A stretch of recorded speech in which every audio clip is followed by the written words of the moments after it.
Welcome to Drawliper channel, and in today's video I'm going to show you how to enable or disable maintenance mode in your Samsung Galaxy S24 phone. Now the first thing you have to do is go to your settings app. From here scroll down and then go to device care. From here scroll down a bit, then tap on maintenance mode. From here tap on turn on. Now the phone will take restart to enable maintenance mode, then just tap on restart.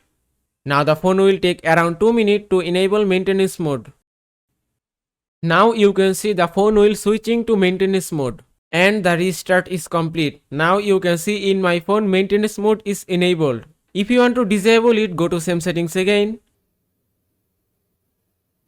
From here tap on exit, then tap on restart again, then enter your PIN, then tap on continue. Now the phone will take restart again to disable maintenance mode. And it's done. Now maintenance mode is disabled.